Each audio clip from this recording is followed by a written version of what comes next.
Hi guys, welcome back to my channel. So today I'm going to be doing a chatty get ready with me shush phone and talking to you all about what's been going on with me lately and just getting to know you guys, getting to know me and just catching up really, because it has just been my 1 year anniversary here on YouTube. So I thought, what better time than my 1 year anniversary and my 1 year birthday on YouTube than to just get to know you guys a bit better, just to have a bit more of a catch up and let you know how it's gone, how I found it and what is coming next. So let's get ready, I guess. So first thing is to say is obviously because I am just literally going to be doing my makeup and getting ready, I may well forget to tell you what I'm using, so everything will be listed down below. This is so nice for me because this is the first time in weeks that I've been filming without like a real panic, without like a crazy, you know, trying to squeeze it in, trying to just, you know, get my filming done whenever I can. I've kind of been relying on a lot of like pre-recorded videos that I've done, you know, a while ago, because I like to have, you know, videos in the locker because I can't always film every week. You guys know that I do work like 3 or 4 days a week and I also have 2 young kids, so I am like really busy and try to do my filming just whenever I can. My goal is always to try and get like 3 or 4 videos filmed in one day, and then I spend the whole night editing them all.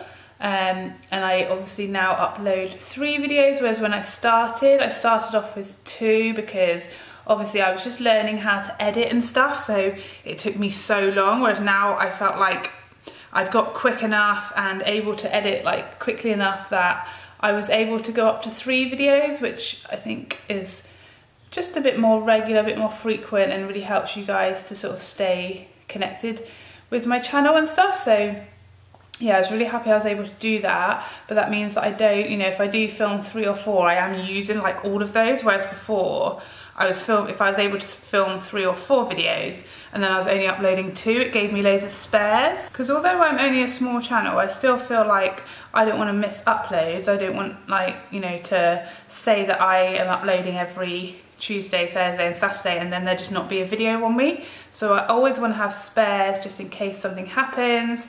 And this last few weeks I've had to use a lot of my spares because it has been crazy few weeks for me, like personally and professionally. So work has been really busy. I've had my wedding anniversary, I've had my daughter's birthday, I've had my son's birthday, we had Mother's Day here. I was also really ill for about a week, and normally I would have just filmed anyway and just sort of sucked it up and got on with it. I totally lost my voice, like totally. I was also like coughing loads, so because basically what I had was like the flu or, you know, just a really bad cold. So I was coughing like non-stop and then totally lost my voice. So obviously wasn't really practical for me to film when I was at my like most ill. I had to use like quite a lot of my sort of reserved for emergency videos. So I'm really sorry if you sort of noticed a bit of a chopping and changing, or videos that weren't as good quality because they may have been a bit older and things like that. But yeah, we got through it. We got through it. So yeah, so we hit a couple of weeks ago now, we hit my 1 year anniversary, which is really exciting. I always said that I was going to give YouTube a really good year to see if it was for me. I just sort of thought, you know, who knows if I'm going to enjoy it, who knows if I'm going to be good at it, who knows what it's going to be like. It's just so unknown. It's just like nothing else, is it? So yeah, and it is hard work. It does take a lot of time, a lot of energy and a lot of like money when you're starting out. So I just want to set myself like a goal that whatever happened, I would see the first year through, just to really, you know, stick with it. If it was, you know, really hard, or I wasn't enjoying it, or if I wasn't good at it to begin with, which I definitely was not. You do, you know, it does take most people a bit of time to get used to, you know, working all this equipment. Like I don't have any like experience with cameras and stuff, or lighting and focusing and things like thumbnails.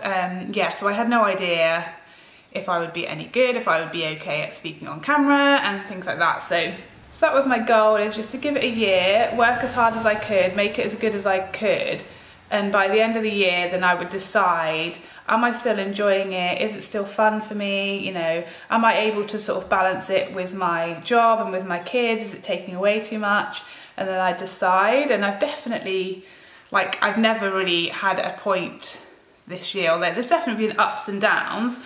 I've never had a point this year where I've ever thought that I wouldn't be carrying on after a year. Really start off with any goals number wise. I just sort of thought I'll like see how it goes, because you can't really set yourself a goal of X number of subscribers or anything like that, because it's very hard. Every channel, everybody is very different, and you'd just be guessing really. But once I got to about 6 months, and I think it took me about 6 months to get 100 subscribers, I then set myself goals like based on that. Once I'd sort of learned, okay, this is about the size of my channel and how it seems to be growing. So then I started to set myself goals, and I set myself, my main goal was that I set myself 1,000 subscribers by my 1 year anniversary. So yeah, I did that. So I hit about 1,500 at the year mark. So I smashed my goal for my subscribers. So that was amazing. I was really happy with having hit 1,500 subscribers in the first year. So now I've set myself the goal for 2 years to have 10,000 subscribers. So year one, I did basically 1,500. Year two, I want to get, I guess it's 8.5 new ones, isn't it? 8.5 newbies to my channel this year. That's my new goal. I think one of the biggest things for me that I wanted to see how I reacted was with like negative comments or like mean people on YouTube, because you really don't know. I mean, obviously in like a normal sort of day-to-day job in an office or wherever, like I used to work, or well, like I still work. My office is slightly different now, as in it's like a gym, but I guess it's an office as such. So yeah, most of those jobs, you're not going to encounter people like abusing you on a day-to-day basis, hopefully anyway. But it's definitely not something that, you know, I have really experienced, not since like the school days, you know, with like the mean girls on the in the playground. But yeah, so I really had no idea like how it would affect me, whether it would affect me, whether I would be upset or hurt by it, if it would sort of come into, you know, impact me on my daily, in my, you know, my regular life, whether it would upset me, because that was the one thing I was like, you know, I really don't need to be like hurt by strangers on the internet, or like, you know, have it affect my confidence or anything like that. And I am like a really sensitive person, so I really did not know how I was going to deal with it.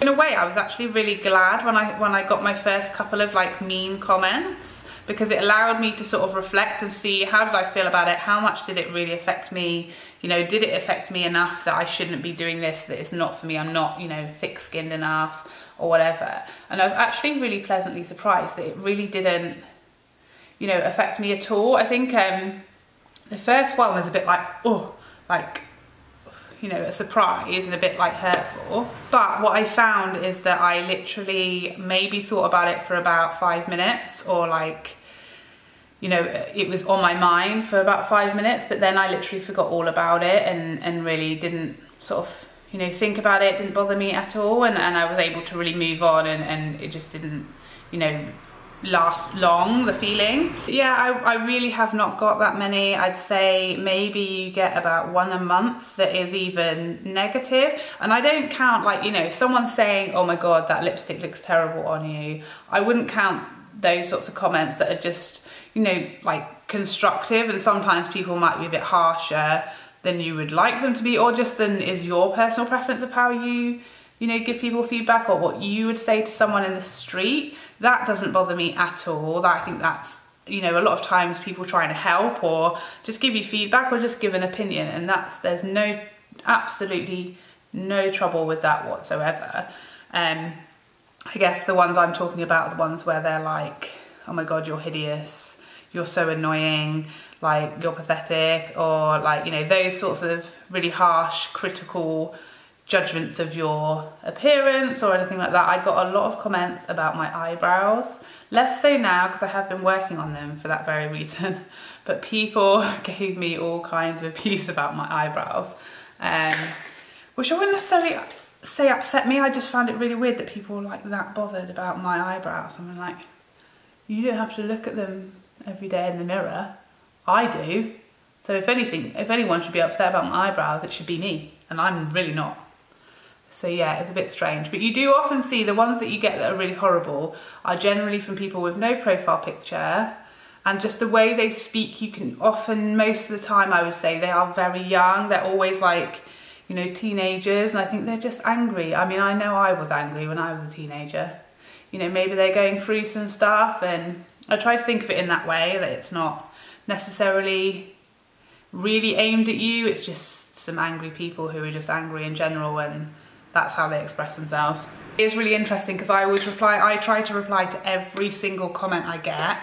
The only reason I would ever not reply is, one, if you were like so abusive that I just didn't even know what to say, or two, is if I miss it. That's the only reason.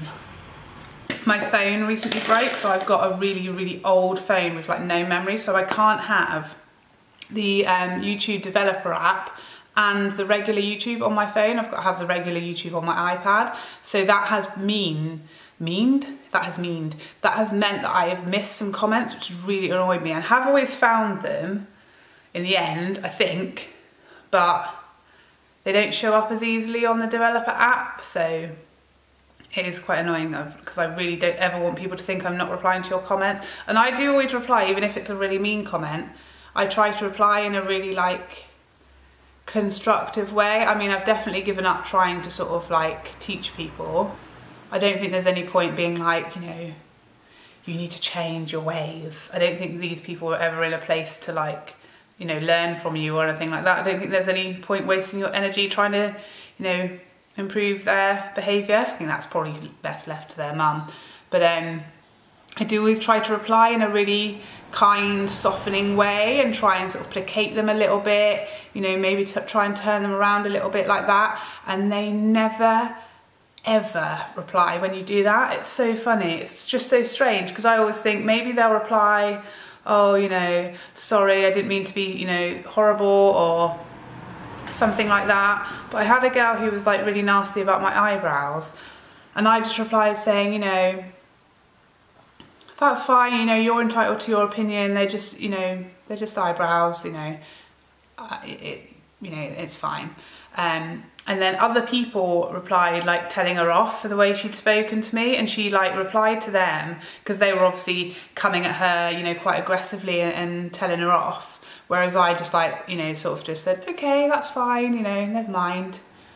We're all different. You know, it turned into a real like ugly war with these other people who were defending me, but she never ever replied to my message that was quite, you know, kind and soft. And I just think that's so funny. It's so interesting that she wouldn't speak to the person that she'd been like dealing all this abuse out to, but she would, you know, reply to people who were attacking her. And I thought that's so interesting, isn't it? And that's always the case. If I'm kinder or treat people like gently who have kicked off at me, they never reply. I just think they honestly don't know what to do, which is quite funny. Like, I guess they're expecting me and maybe looking for a fight, and then when they don't get down, they're like, this is weird, what's she doing? So obviously one of the hardest bits this year was that I got demonetized with that whole change in the system.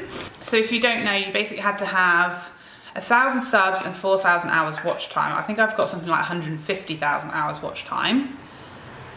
And by the time the deadline came, I had about 1,100 subs, so I should not, in my opinion, have been demonetized. Unfortunately, for whatever reason, I was.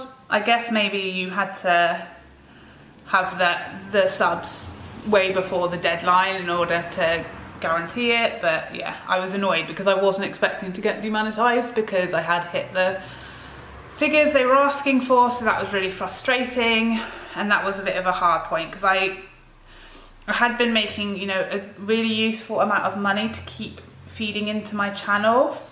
I know I've said before on my channel, I mean, I'm not like by any means rich, and this is by no means anytime soon going to be like my job or earning me a living, but it was giving me enough money that I was able to, like, I bought all my new backgrounds, so my background looked a lot nicer, and I was able to buy my desk so that where I'm sitting, and all my space for my makeup while I'm filming was way better, and I was just able to do lots of things like that. And my next plan, like backdrops, all that stuff, I was putting it straight back in, and also just buying, you know, new products to review for you guys out of the money that I was making for my channel. So it's very much, you know, I was making money and putting it straight back in, which was stopping me, you know, going broke, just keeping my channel going.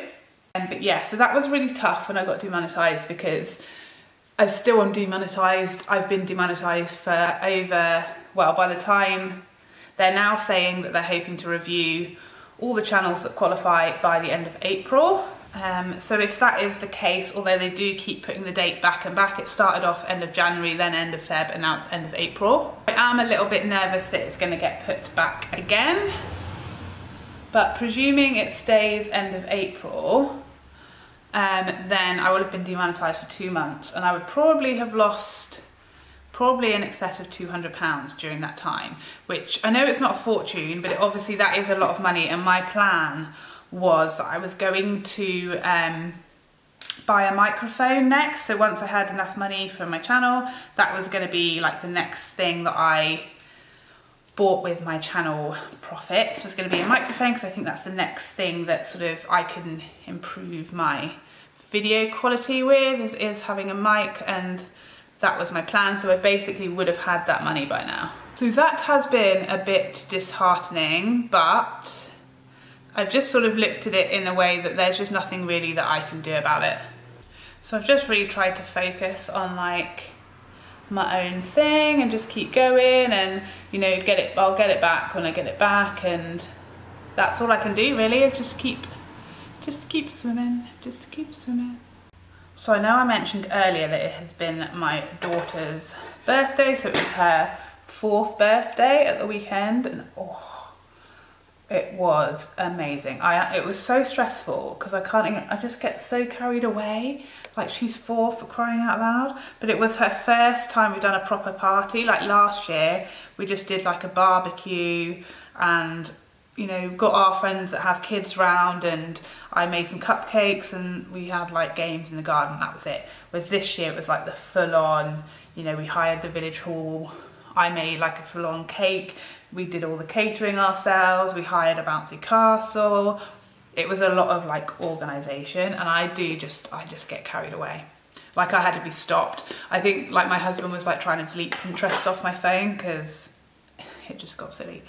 But she honestly just had the time of her life, and it was so nice to see. It was just amazing. She's so shy, my daughter, and she doesn't sort of play with other kids easily unless she knows them. So as it was all like her little friends from preschool and our friends' kids that she knows well, and she has this like really cute like best friend that she's obsessed with from her preschool. They're like inseparable apparently at preschool. So she came, and it was just so nice to see her like running around so happy and just playing with everybody, because normally when we go to other kids' parties where she only knows a couple of people, she won't go and dance, she won't go and play, she'll like stay with me for like the first hour, and I'll have to go with her, and then she'll sometimes warm up a bit, but she's kind of always on the fringes because she's just too shy to just get like, you know, just get in there. But because this was like her party with her friends and she knew everybody, she just had like the absolute time of her life, and she was just like the life and soul, and it was just so beautiful to see.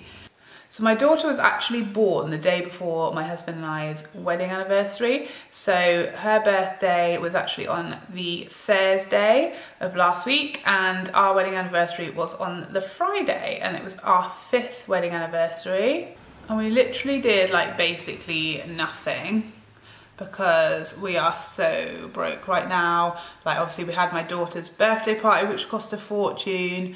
My husband's 40th is this year, so we're spending quite a lot of money on like his celebrations and everything, and we are just currently trying to move house as well, so we are broke. So we were like, let's not go out for like a really expensive dinner, let's get a takeaway, let's like rent a movie, and we did like a really old school anniversary that way. It was really funny because my mum and dad were down staying because they were staying the night so they could be here for Aoife's birthday party the next day, because they live quite far away, so they like save themselves the journey. And they were going to babysit, like they said we could go out and they'd babysit, but then obviously we changed our minds. So then they joined us for our takeaway, which is really funny.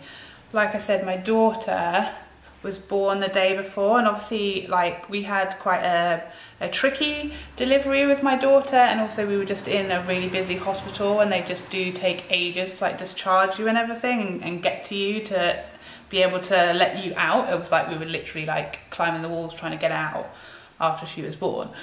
And my mum and dad at that point lived around the corner, and they were obviously, it was their first grandchild. They'd been desperate for grandchildren for like years. So they obviously were desperate to meet her. And I was like, don't come to the hospital, because, you know, you're only allowed, like there's very short visiting hours on the labour ward in the hospital where she was born. So I was like, you'll only get to see her for like an hour. Why don't you wait until we're home, come over, and you can stay, you know, as long as you want. And then, so we kept on thinking we were gonna be let out, we're gonna be let out, and then we just weren't. We thought we were gonna be let out by lunchtime, is what they initially said, but then we weren't let out until like 7 p.m. or something.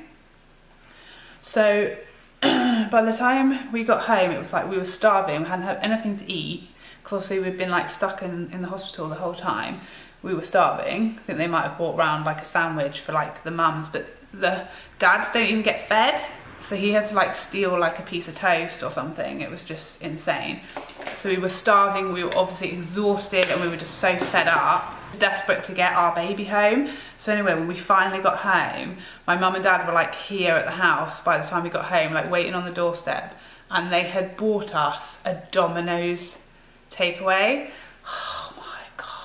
Domino's was waiting for us. Can you imagine when you're hungry, you've just been through like a 24-hour labour, and you've been trapped in a hospital for like half a day with your newborn baby trying to get out, and you've only had toast to eat, and someone meets you with a Domino's. Yeah, so they bought us a bottle of champagne, like a really nice bottle of champagne, and a Domino's takeaway, and we just literally sat there, handed my baby over to my mum to like fawn over, and I just remember us all sitting around like our little like footstool, nailing in this pizza and champagne, which is the funniest combination ever, but like the best combination ever, and just with this newborn baby that we didn't even know what to do with, just like eating the best meal of our lives. And that was like, I think it must have been like our 2nd anniversary.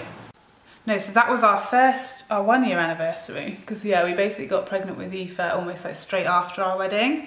That was our 1st anniversary, so it's kind of like a tradition for like my mum and dad to like spend our anniversaries with us. They felt like right gate crashers and gooseberries, but like Aoife always has to stay up if we get a takeaway. She stays up late and has a bit of takeaway, although all she actually eats, so I always get Chinese, my husband always gets Indian, and she literally, all she eats is prawn crackers. She doesn't really, she'll try a bit of rice, but obviously like a Chinese takeaway is a bit strange stuff for a child, like a toddler anyway. And yeah, so all she literally eats out of it is the prawn crackers, but she'll literally eat about 100 of them, and she's this tiny little thing. And you think, my God, she's like almost 90% prawn cracker at this point. So the other fun thing that I did recently that I wanted to talk to you guys about was I had my smear test. I don't really know, I'd love to know what, if there's anyone from America tuned in, I'd love to know what you guys' system is for smear tests, if you have to pay for them, like how regularly you go and how it works, because in the UK obviously we have the NHS, which is our national health system, so it's all like, you know, funded, government funded. So here in the UK how it works is that you basically get a letter through the door. I think at my age, so I'm 34, so I think up to a certain age you will get a letter, I think every 3 years. It will come through the door and say your smear test is due, but you still have to call up and book an appointment and go. And apparently 1/3 of women don't, because obviously either they're scared, or they think they're too busy, or they don't get round to it, or they're too embarrassed, or they maybe just don't think it's important. I just don't know why. But it is totally free, could obviously save your life. It's incredibly important that you go, and I got my letter, and I always do take a few days. I get the letter and I'm like, okay, it's that time again. And so I don't always like get the letter and call up that minute. I do tend to give myself a few days just to get my head around it, and then I'll call up. but I would never miss one. I would never not go. It's so important, and I think it's so amazing that we get that service for free so regularly to, you know, protect us. So please, please go. I will say that since I had babies, it is more unpleasant than it was before I had babies, but literally I like sweat, I get butterflies, I get so scared, so nervous. So do understand if you're someone who is really scared of it, but literally the actual procedure took about 30 seconds. Literally about 30 seconds, and it was nothing. It didn't hurt. It's like uncomfortable. It's definitely not as painful as getting a bikini wax, put it that way, and that can take like half an hour. So if you are getting bikini waxes and you're not going for your smear tests, not good, not good. Please go. You know, even if it was painful, which it definitely isn't, it's just slightly uncomfortable. And you can always, don't ever worry that it's going to be a man. You can actually specifically request that you have a female. I never actually do because I'm not bothered. You know, when you've had 2 babies and one of them was delivered by ventouse by a male doctor, you really have no dignity left when it comes to that region. But it honestly is not bad at all. It's just 30 seconds of slight discomfort that could save your life. So please, please do it. So that is it. That is everything I have to update you on, everything I wanted to tell you guys and talk to you about. So I really hope you enjoyed this video. If you did, please like and subscribe before you go. As I said at the beginning, everything I use will be listed down below. If you want to know any brushes or anything, as always, ask me in the comments and I will let you know. Just thank you so, so much. If you are one of the now 1,600 subscribers who's joined me in my first year, it means so much to me. And I remember all of you guys. I always reply to all of your comments. I love seeing you over on Instagram as well and chatting to you over there. Obviously, I keep my Instagram a lot more of like my everyday life, personal life. If you want to know more about me in general, then Instagram, you get more of that more frequently than I can obviously do time-wise over here on YouTube. Anyway, that is it for now. I hope to see you in a future video. Otherwise, take care for now. Bye bye bye bye bye.